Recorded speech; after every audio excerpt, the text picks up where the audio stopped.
Nah, di dalam keilmuan ini, mohon maaf,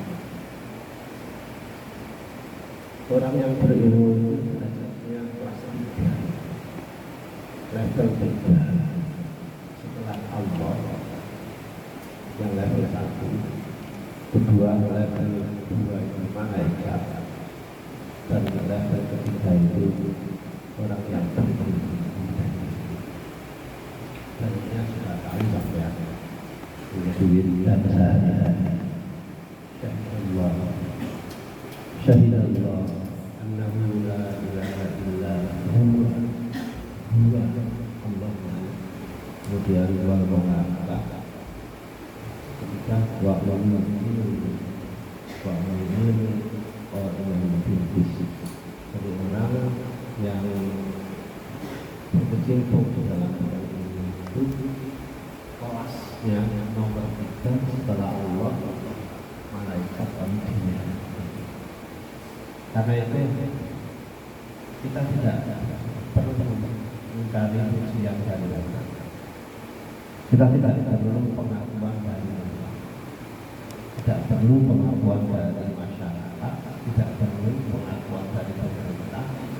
Yang jelas kita ingin mengabdi sesuai dengan perintah Allah. Titik. Barangkali itulah yang disebut ikhlas yang dilakukan oleh para kiai. Nah, dengan demikian biasanya para kiai itu menyebut derajat orang berilmu itu diangkat, hanya sudah maklum. Ya kira tentang satu majalis ya bismillah alhamdulillah ini manusia yarfa illalladzina amanu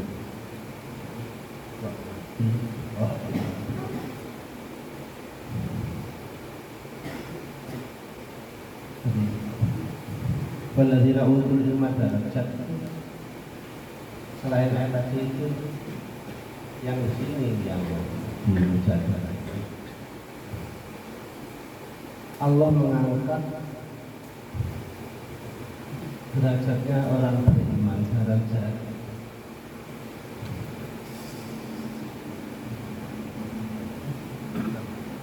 kemudian kedua yang usul. Mohon maaf, biasanya orang itu kalau memaknai itu yarfa'illahu alladzina amanu, orang yang diangkat derajatnya Allah itu orangnya beriman dan orangnya beriman. Tapi saya ingat, orang yang diangkat derajatnya Allah itu ada juga yang lebih, ya berilmu, ya beriman, Tapi dilihat potongan ayatnya, ada orang itu diangkat derajatnya karena dia itu beriman, tapi tanpa ilmu. Ada juga orang yang diangkat derajatnya karena punya ilmu, tapi tidak beriman. Makanya pakai lagi ya, mengangkat orang yang beriman dan orang yang berilmu derajat. Loh, ya lihat saja orang-orang yang berilmu yang menjadi penguasa akademik di dunia itu banyak yang manusia di rumah sampai sekarang. Mas, yang menciptakan Kristen itu siapa? Coba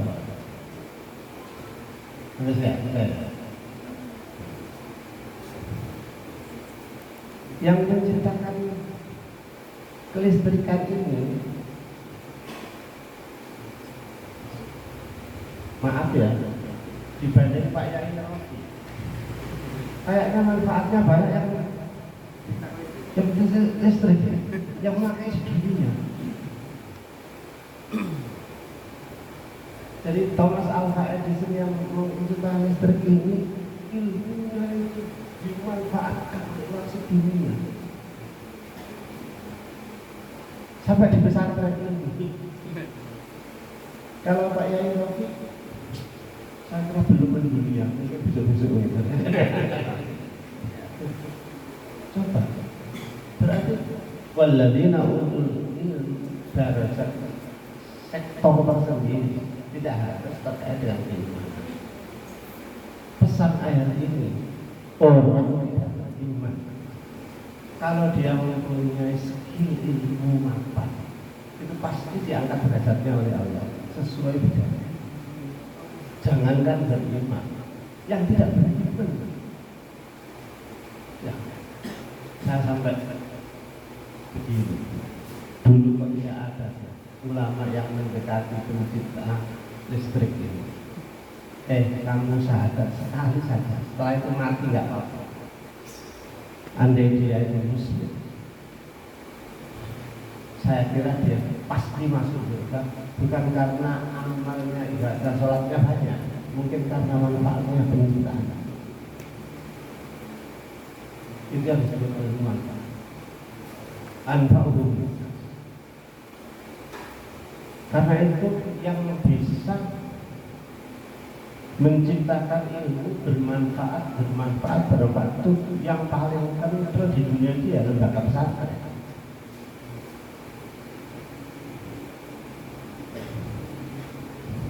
Di sini ada nggak ya waktu mondoknya goblok tidur terus nggak prakteknya kalau, tapi ternyata di rumah jadi kiai ada nggak ya? Ada nggak cerita itu? Ya aku harap banyak. Coba kalau karena itu mohon maaf ya, mohon maaf. Saya itu tidak pernah silau dengan pendidikan yang mencuat ini IPK-nya sekian internasional, yaitu itu di otak, tetapi tidak sampai menembus berapa itu ke perilaku. Ya kan nggak garu itu belum, yang ada itu ya dapat garu. Nah itu gambaran betapa mulianya orang yang sedang mencari ilmu. Mohon maaf saya teruskan ya, tapi jangan tersinggung dulu. Ini kan semua kan? Iya. Andaikan ada yang mati di tengah mencari ilmu di pondok, kira-kira kemana larinya? Ke neraka apa ke surga? Surga. Tapi jangan berdoa minta mati ya. Itu pasti salah katolik, banyak ada kok. Tapi jangan jangan minta mati, jangan ya. Minta bagus. Saking apanya, saking hebatnya penghargaan Tuhan terhadap ilmu. Apalagi di mbak-mbak begini ini di dalam mencari ilmu, kemudian didoakan oleh gurunya di istighosah ilmu itu menjadi sedap. Karena itu di dalam Al-Quran bahasa yang dipakai di dalam Al-Quran itu sama sekali tidak sama dengan bahasa Arab yang dipakai oleh budaya Arab. Dan saya masuk ke Al-Quran. Al-Quran itu bahasa Arab ya, tapi bahasa Arab wahyu.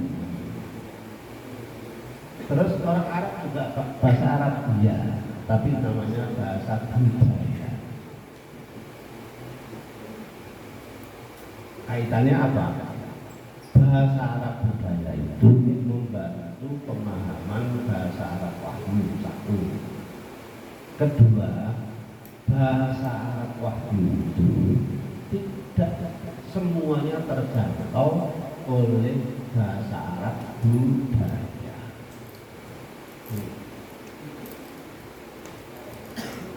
Ngaji semua ya? Ya. Ja'a artinya apa? Ja'a yajibu artinya apa?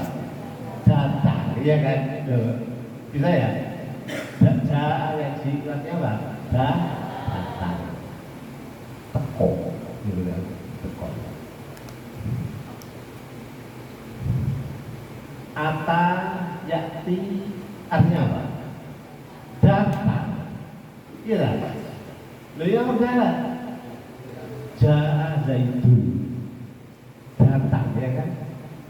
ata datang. Enggak satu lagi. Hadoro artinya apa? Itu ada bahasa Arab. Ada datang, iya kan? Loh, dia apa enggak? Kalau dalam bahasa budaya silahkan datang, ata ya'ti juga datang, hadoro ya'duru juga datang. Itulah kita pelajari. Tapi kalau sudah kena bahasa wahyu, sudah masuk ke tingkatan tafsir atau ulum atau stilistika, dibedakan. Nah ini ada tadi mukarik itu tak kelihatan ini. Yang amit coba di Al-Quran itu mas ya, di Al-Quran ini lafaz ja'a itu yang dipakai hanya fi'il madhinya saja. Ya ji itu nggak ada. Saya nggak majid nggak ada, ji nggak ada. Ja'a ini yang dipakai fi'il madhinya saja. Tidak aja Rasulullah SAW. Baca ala qamisi bidami tadi. Baca Arab kawan malaku sopan. Wajibah yauma ini. Semuanya itu mati. Walaupun ada yang mati. Yang mati baca as-sayyarat. Fa arsalu wa arsalum fa adla salam. Tapi kalau datang semua derivasi istiqoq tasrifahnya dipakai semua. Ada ata, ada yakti, ada maktiya, ada itu, ada amrullah wala tasfa'u yakti min ba'dismu Ahmad illa atir rahmani amika itu semua dipakai. Nah ini untuk merangsang kalian bahwa ilmu masih banyak. Sudah. Kalau mau dibedakan, ja'a itu datang dengan perjuangan, dengan usaha berat. Bahasa Arabnya al-maji bisul, dengan usaha berat, dengan usaha, dengan ikhtiar, itu namanya ja'a.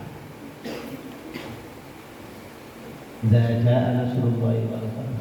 Fathu Makkah itu gratisan apa perjuangan? Perjuangan. Kira-kira gitu. Tapi kalau ata itu mudah. Yang gampang-gampangnya ringan. Datang bismillah. Tinggal satu. Apa tadi itu? Ya, hadoro. Ya kan? Hadoro. Hadoro itu datang karena ada kepentingan. Kalau nggak ada kepentingan nggak datang. Di Al-Quran ada wa idza hadara ismata ulul qurba. Ulul qurba keluarga itu datang ketika ada ismah, pembagian warisan. Ngapain ini? Keluarga itu datang saat ada pembagian warisan. Apa? Kepentingannya apa? Kebagian warisan. Coba lihat para kiai-kiai dulu, pinternya bukan main. Saya masih ingat waktu sekolah itu di absen. Musta'in hadir. Iya kan? Musta'in, Muhammad hadir. Karena kepentingannya sekolah. Kalau libur nggak sekolah, nggak ada kepentingan hadir. Nggak ada. Musta'in, ja'a, nggak ada. Hadir. Nah, model-model yang seperti itu belum nanti masuk ke ranah hukum, ke ranah sosial, ke ranah ekonomi dan lain-lain. Bahkan nanti itu terus berkembang. Nah, itulah sebagai prolog ya, pembukaan.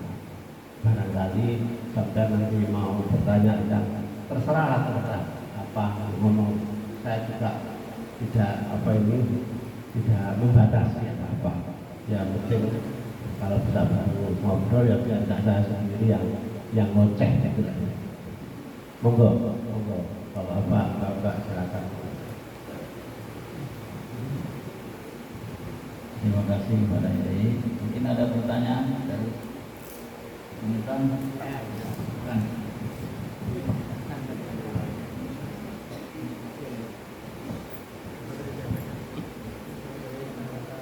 Terima kasih atas waktunya moderator.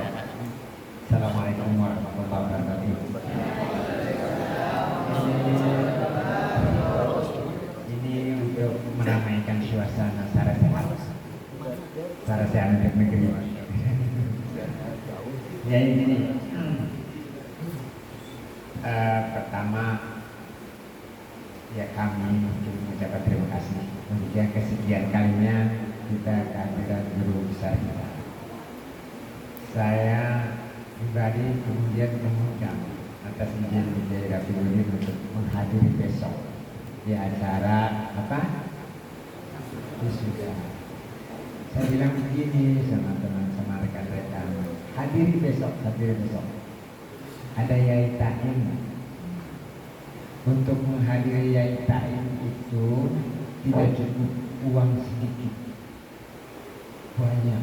Dan beliau juga bukan hanya karena uang, tapi waktunya yang sangat sedikit sekali karena sibuknya beliau.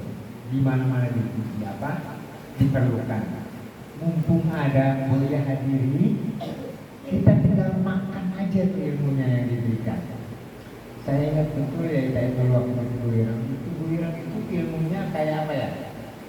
Kayak pohon yang berbentuk pohon yang jatuh pada jatuh kita tinggal ngambil tok. Masa nggak mau hadir? Itu sebelumnya kisahnya. Pertanyaannya begini, kalau tadi syahidallahu annahu la ilaha illa huwa wal malaikat wa wallah syahidallahu annahu la ilaha illa huwa wal malaikat wa ulul ilmi. Derajat pertama itu level pertama Allah, kedua malaikat, ketiga orang berilmu. Ada satu kisah lain yang membuat pemahaman kita agak galau ini. Suatu ketika kaum malaikat suruh sujud kepada Nabi Adam itu ya. Ketika proses penjahit bin Abi Khalifah, kemudian malaikat suruh sujud. Sepertinya di titik ini manusia lebih tinggi, makanya malaikat diminta untuk sujud kepada Nabi Adam. Itu mohon penjelasannya itu. Kedua, ada satu ayat dalam Al-Quran itu surat Yusuf, walaqad hammat bihi, kemudian wahamma biha. Kenapa bihi dulu? Biasanya terkait dengan laki-laki, tapi biasanya perempuan juga sekarang ada yang mendahului dari laki-laki. Itu yang kira-kira pertanyaan. Assalamualaikum warahmatullahi wabarakatuh. Yang lain, monggo.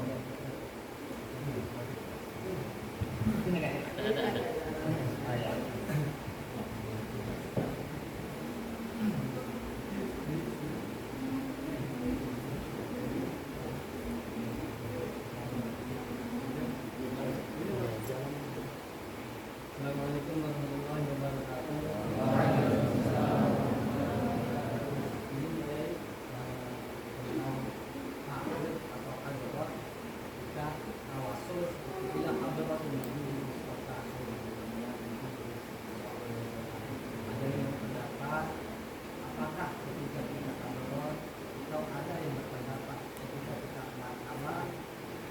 Itu katanya datang, buktinya yang betul apa tidak. Kalau memang tidak ada sinyal kita ketika kita hadroh atau tawassul mendapatkan sinyal Nabi Muhammad sampai tawassul kita pada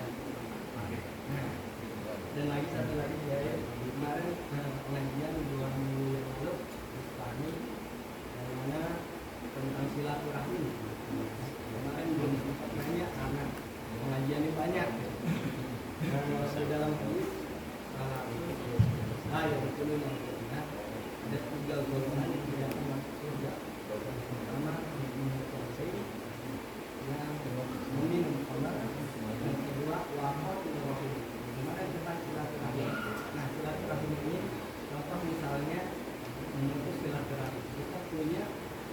pejabat 100 orang. Nah, ada yang terputus salah satu dari 100 itu. Apakah kita termasuk menjadi golongan yang memutus silaturahim yang tidak akan masuk surga tersebut? Nah, seperti itu. Terima kasih. Assalamualaikum warahmatullahi wabarakatuh.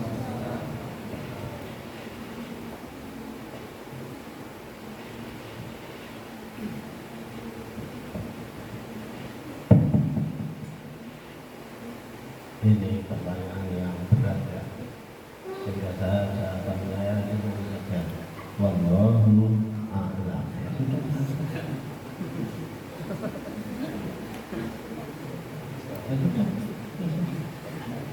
Kalau saya dipaksa untuk menjawab, ya kira-kira begini.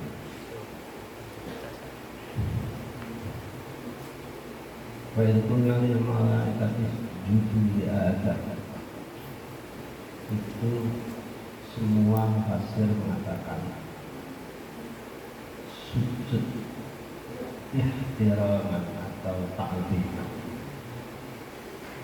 yang menunjukkan sujud ta'zim, bukan penyembahan. Padahal bahasa sujud itu rata-rata menyembah, tapi ini kok enggak, karena malaikat lebih dulu dicipta baru Sayyidina Adam.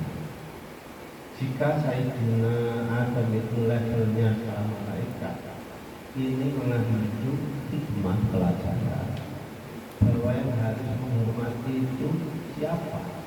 Bukan saja yang kecil menghormati yang senior, tapi pelajaran akhlak tertinggi dari Allah yang senior itu juga kewajiban menghormat kepada yang dulu.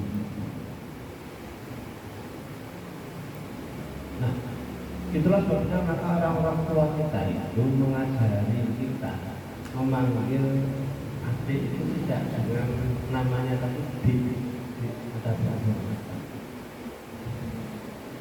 Punya saya ada keluarga. Siapa di antara bapak-bapak yang memanggil istrinya kakek dek saya?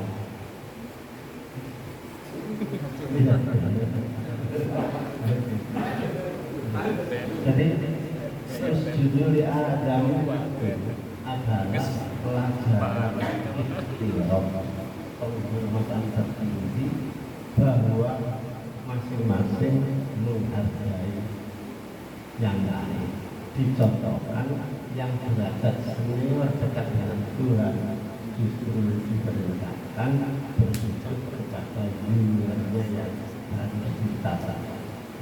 Nah, sebaliknya yang junior yang dihormati tadi tidak mentang-mentang merasa buktinya setelah itu diusir dari saya. Iya, tapi itu urusan ada, tapi bagi malaikat tetap itu. Itulah pelajaran mulia. Pelajaran agama mulia ini yang masih ikut di pondok pesantren. Di pondok pesantren penghormatan sesama. Saya justru pernah betulkah? Nah, ini itu kenangan saya. Katanya Sayyidina Adam dulu di surga. Iya.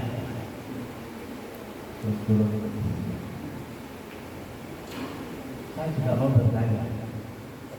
Surganya Nabi Adam itu surga sama, surga langit, apa surga bumi?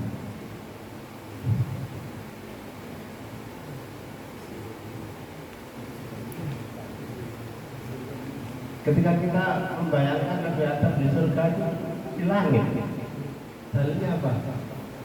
Jadi diusir itu. Di Al-Quran kata ihbitu bukan dari atas ke bawah. Ihbitu misro, kainlah masalah petamsir. Bukan dari bumi pakai ihbitu. Sekarang para menteri turun ke bawah dari langit, ya Jangan kalah dari Jakarta turun ke Banten, turun ke Jombang. Nggak ada klaster tentang tempat lah. Jadi jangan disalahkan kalau ada orang berpendapat surganya Nabi Adam bukan dari langit. Tidak, memang surga ardi mungkin. Kemudian keluarnya masih di dalam.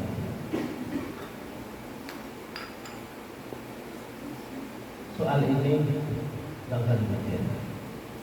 Ya sudah, lewatnya sudah. Guru itu. Apakah surganya samawi apa alam samawi atau alam sesuatu alam? Bisa kita harapkan ke sana mereka.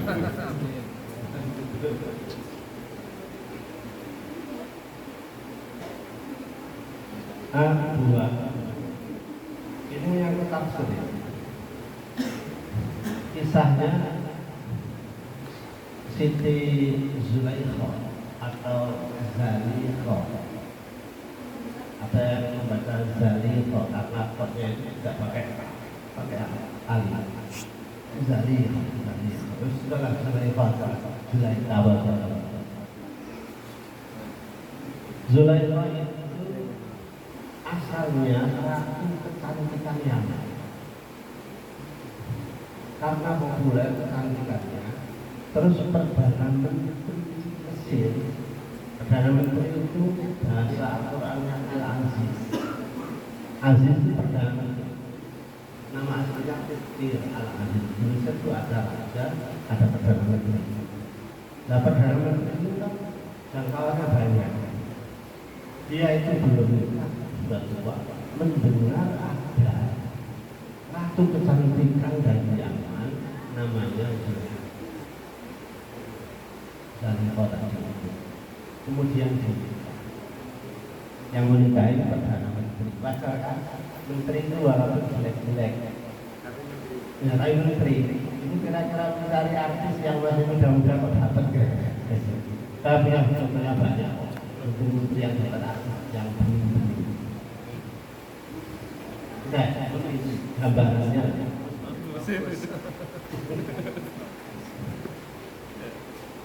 Namanya rumah Perdana Menteri besar, pintunya banyak. Ternyata Perdana Menteri Kitbir atau Kitbir Al-Aziz ini karena kesibukannya dan tentunya jarang sekali. Nah, jarang sekali berhubungan dengan Zulaikha. Wakilah Zaidunnya si menteri ini tidak bisa ini. Understand? Understand. Zaidunnya Perdana Menteri ini kurang bisa imun. Understand?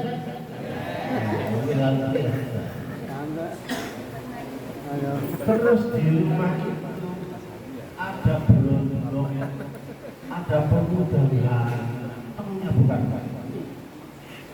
Enggak. Bapak Kiai, bapak.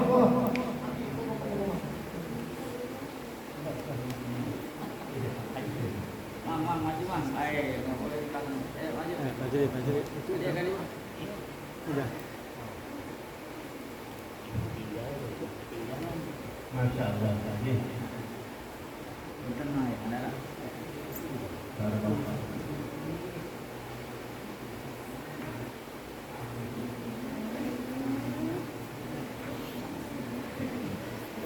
Sering ditinggal, sering kesepian, dia masih muda, mantan ratu kecantikan, tampilannya glowing, tahu glowing ya? Terus di dalam ada pemuda yang gantengnya banyak. Yusuf menurut kisah orang tergantung Rasulullah Sallallahu Alaihi Wasallam. Nomor 2 Sayyidina Yusuf alaihissalam. Tapi ada yang mengatakan keduanya ganteng, tapi versinya beda. Kalau gantengnya Hadratul Rasul itu seperti matahari. glowing. Tapi gantengnya Sayyidina Yusuf itu seperti orang gila. Karena gantengnya seperti matahari bisa cerah, bisa seperti iya tapi menyilaukan, sehingga tidak ada satu perempuan pun yang tergila-gila kepada dia karena haibatnya besar. Tidak ada yang tergila-gila seksual, enggak. Yang ada itu tunduk. Seperti kita tidak bisa melihat matahari. Itu gantengnya Nabi Muhammad. Tapi kalau gantengnya Nabi itu sangat indah, dipandang indah, maka yang tertarik gantengnya Nabi itu banyak yang bergila-gila. Ini beda. Sampai ada yang tangannya nggak terasa. Itu beda. Satu rambut, satu rambut. Begitu Sayyidina Yusuf ini sehari-harian ikut Zulaikha.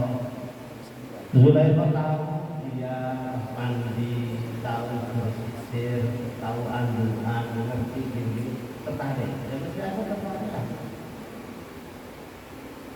Wajar seorang perempuan tertarik ke rumah. Saking nggak tahannya, sampai dilakukan pemerkosaan terhadap Nabi Yusuf. Jadi sejarah pemerkosaan itu bukan laki-laki memperkosa, kan bukan wanita yang tidak memperkosa ini laki-laki. Itu aku ya, nggak menyalahkan saya. Baliknya warawatan berarti. Iya loh.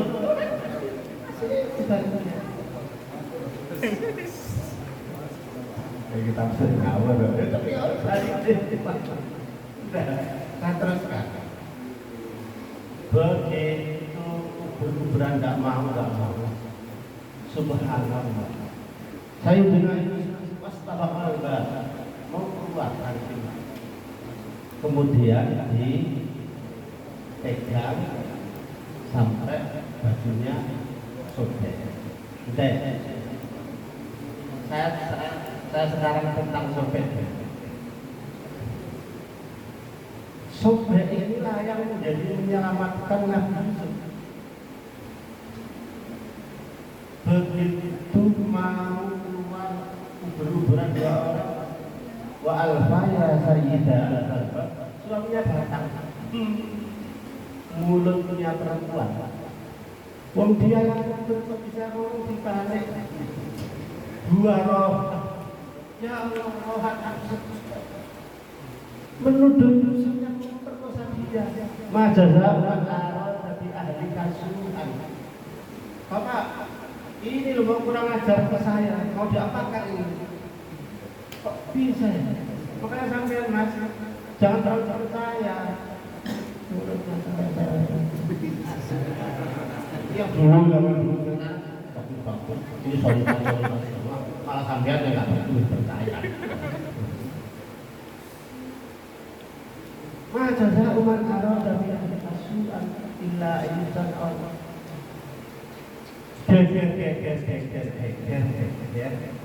Akhirnya ada penghakiman penyelesaian dengan fakta atau tanda bukti.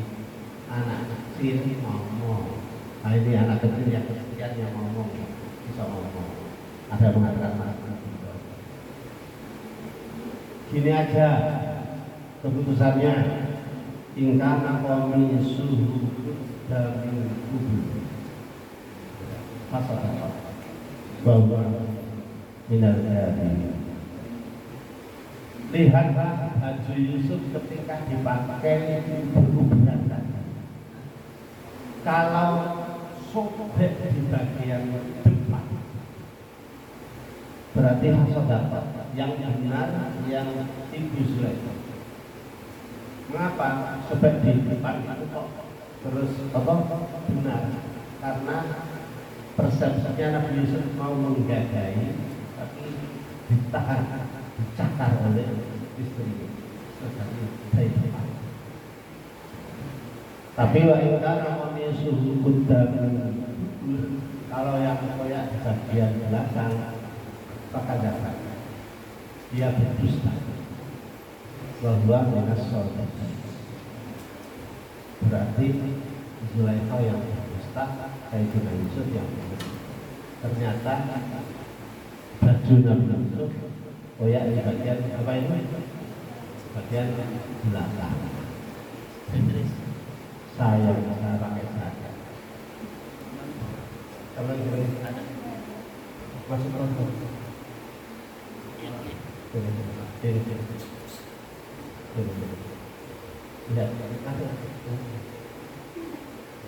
berdiri. Menghadap ke saya. Perhatikan jas ini. Sobekan bagian mana? Sobekannya bagian belakang. Dalil diburilah dalilnya pakaian jas laki-laki itu disobek bagian belakang. Menandakan pemakainya ini banyak cewek-cewek yang gandul di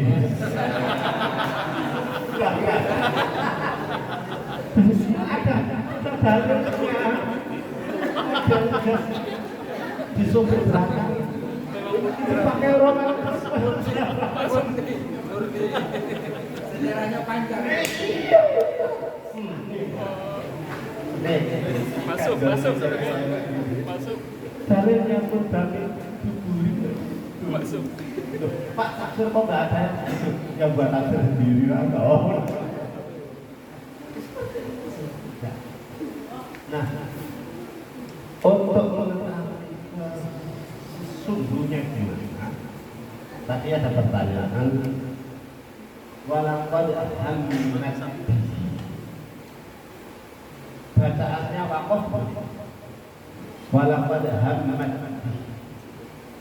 ada wawu, ada lam, ada qad, tahqiq fil madhi. Hammat berminat Zulaikha bermimpi Yusuf. Waqaf boleh. Walaqad hammat waqaf boleh. Memang Zulaikha memang berminat. Persoalannya apakah Nabi Yusuf juga menjawab sama-sama berminat dan lain-lain. Ini hati-hati kata tentang teori wakaf kalau tidak. Wa hamma biha laula an arra'a burhana. Di sini tidak boleh wakaf. Wa hamma biha tidak boleh. Kalau kalian wakaf wa hamma biha berarti Nabi Yusuf juga berminat maksiat. Dan itu menyalahi teori iswatul anbiya.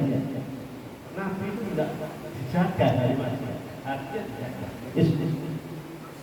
Maksud tak boleh waham Nabi. Walaupun hamad bihi waham Nabi. Wakaf terus mulai kaulah tidak boleh menurut teori Allah luar biasa. Karena membuat persepsi Nabi Yusuf juga merespon. Terus dibaca wasal waham biha laula arra'a burhana rabbi. Dia mau tapi sudah kedahuluan ro'a burhana rabbi, maka hamanya tidak ada. Saya mau ke Jakarta, andai ibu saya nggak datang, ternyata ibu saya datang, jadi ke Jakarta ya? Enggak. Saya mau tidur, ternyata diajak ngobrol, jadi tidur enggak. Saya mau rekreasi, andai tidak disuruh ngaji. Ada ngajinya enggak? Ada, tapi enggak jadi rekreasi. Itulah maka pentingnya membaca wasol wa hamma biha laula. Jadi dulu berharap dulu baru Nabi Yusuf enggak jadi. Nah, itu tentang bacaan walaqad hammat bihi wa hamma. Makanya di dalam teori al-waqfu ini yang dibolehkan hanya usul ayat saja. Akhir ayat saja, tapi ayat itu menang contohnya. wal 'ashr innal insana lafi khusr. Satu ayat illal ladzina amanu wa 'amilus sholihati. Boleh. Mengapa pada akhir ayat boleh walaupun maknanya sambung? Karena masing-masing akhir ayat itu namanya keserasian qofiyah, limura'atul qofiyah. Coba kalau halalnya kayak wal 'ashr innal insana lafi khusr illa qofiyah. Kalau dibuat dipahami tidak enak. Wal 'ashr demi masa innal insana lafi khusr, semua manusia itu merugi illal ladzina amanu, itu gagal. Kecuali manusia itu merugi kecuali doa enak. Jadi terkait dengan qofiyah, kecuali dengan qofiyah maka wakaf pada akhir ayat itu. Nah ini tentang serba-serbi dunia wakaf tidak sebenarnya banyak kata. Terus ilah hadrah. Memang hadrah itu hadir ya, mendidik kita kepada hadratul Rasul itu diingatkan beliau itu hidup, bisa hadir setiap ada umatnya yang menjadi hadir. Makanya dikasih bacaan yang bersifat sopan ilahah. Orang-orang beriman, orang-orang manusia, jangankan para nabi itu hidup bal ahya, Al-Qur'an gitu kok. Bal ahya itu maknanya tidak mengerti. Karena itu saya pesan kepada kalian termasuk mbak-mbak ini, kalau pembicaraan pakai lagu yang macam-macam silahkanlah, tapi hudurnya di hadapan Allah, di hadapan Nabi mesti mutlak. Jangan terengah-engah. Kalau membaca sholawat terengah-engah dapat pahala, dapat apa? Sholawat tidak ada penyakit, tidak ada. Tapi tinggal etika. Tetap sholawat tidak ada penyakitnya, tapi ada apa? Nggak ada. Tapi mungkin ya tadi kurangnya semua entah main-main, entah berjasa, entah apa, bahasa tetap gitu. Tetapi Allah memberikan contoh. Kecuali salawat, semua syariat langsung diperintahkan kecuali salawat, menggunakan bukan pakai teori apa itu, pakai percontohan. Innallaha wa malaikatahu yusholluna 'alan. Jadi Allah memberikan contoh dulu. Kalau perintahnya ayyuhalladzina amanu ada contoh. Yang lain-lain udah kamu salat, kamu zakat, enggak ada percontohan. Instruksional semua, kecuali salawat. Tidak menggunakan teori inspektorasi, tapi teori tadi. Makanya untuk itu terus salawat enggak ada penyakit. Api hanya saja kualitasnya berpahala berbeda-beda. Semakin jujur, semakin hadrah, semakin khusyuk, sopan di hadapan hadratul Rasul, semakin baik. Itulah. Tapi pokoknya enggak.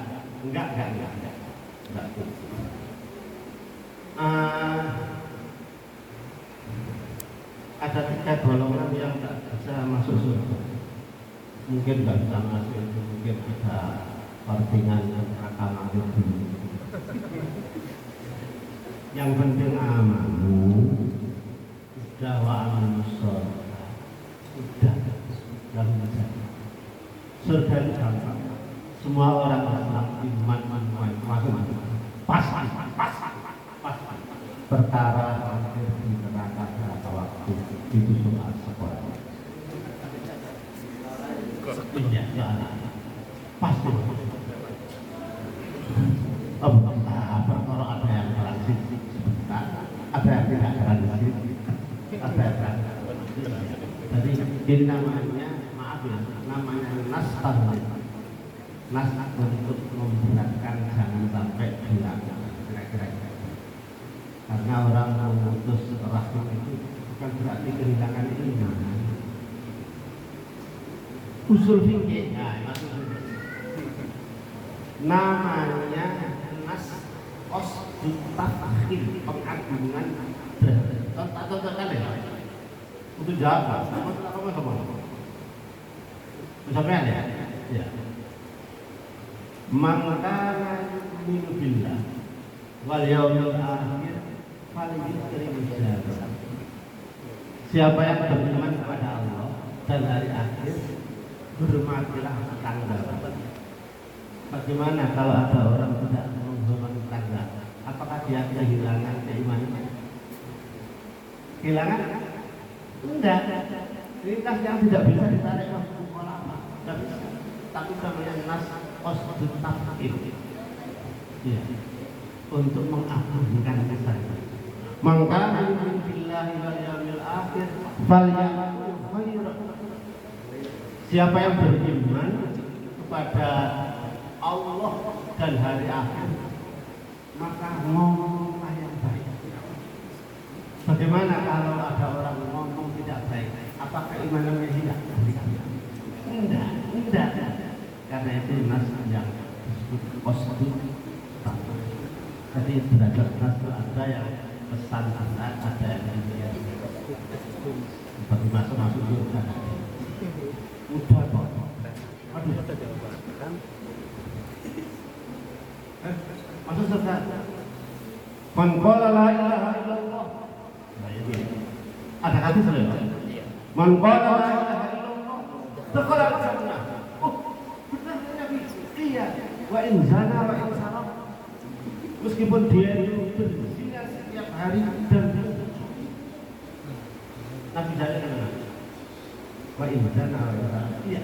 Meskipun dia setiap hari berzina 18 kali wa in saraf, meskipun menjadi uangnya orang tetap masuk surga asal ada lagi. Tanya lagi, serius tapi wa in zana wa in saraf. Iya, wa in zana wa in saraf. Kak percaya, tanya lagi. Wa in zana wa in saraf ya Rasulullah. Dan jawab wa in rahima antu afizan.